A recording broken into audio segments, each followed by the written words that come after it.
অন্যের দোকানে 50 টাকা দিনে কাজ করে এক বৃদ্ধ পরিবারের বেঁচে থাকার লড়াই কাটছে মানবতার জীবনযাপন। মাসুদ রানা বাচ্চু, সিরাজগঞ্জ প্রতিনিধি। অন্যের দোকানে প্রতিদিন 50 টাকা হারে কাজ করে এক অসহায় বৃদ্ধ এক পরিবারের বেঁচে থাকার লড়াই জীবনের সবচেয়ে বড় লড়াইটা শুরু হয়েছে ছেলে মেয়েকে বিয়ে দিয়ে। যখন ছেলে মেয়েকে বিয়ে দিয়ে তাদের সংসার জীবন শুরু হয়, তখন আলতাফ হোসেনের বয়স 60 বছরেরও ভারে ভালোভাবে উঠে দাঁড়াতে পারেন না ভারী কোনো কাজ করতে। এক ছেলে বিয়ে করে তার সংসার চালাতে হিমশিম, একটি মেয়ে বিয়ে দিয়েছেন, সে তার স্বামীর সংসারে আছেন। এদিকে সময়ের ঘূর্ণিতে আলতাফ হোসেনের ঘরে আছে তার বৃদ্ধা মা রাহিলা বেগম, বয়স 115, স্ত্রী শরীফা বেগম। আলতাফ হোসেন নিজেও ভারী কোনো কাজ করতে পারেন না।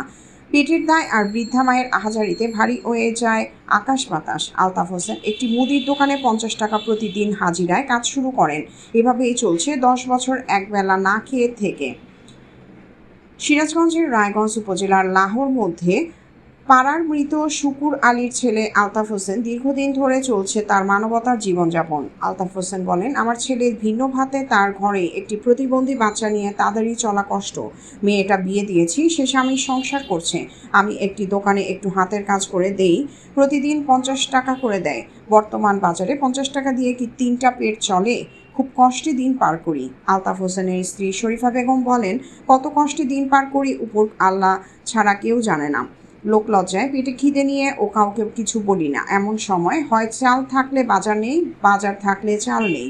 নামাজ পড়ে শুধু আল্লাহর কাছে কান্নাকাটি করি, আল্লাহ কেন আমাদের সৃষ্টি করলেই তাহলে এত কষ্ট কেন দিলে?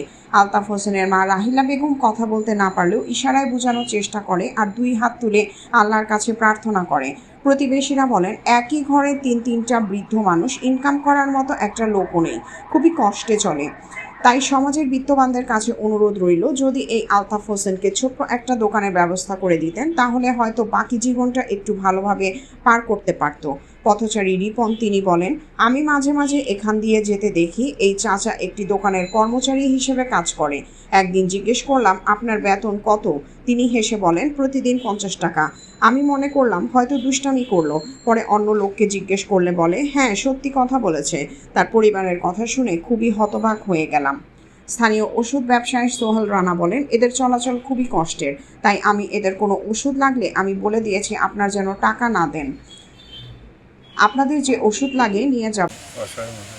পরে আমি কাজ করলাম, করার পর আমার এক মেয়ে হলো, এই মেয়ে মানে বিয়ে দিলাম। আমি বর্তমানে আমি অসহায় চলে গেছি। আবার বেটা বেটা গেলাম যে আমি চলুন কাম হলে যাই না, ছোটো মোটো একটু দোকান করে দিত, দোকান তো থাকলাম।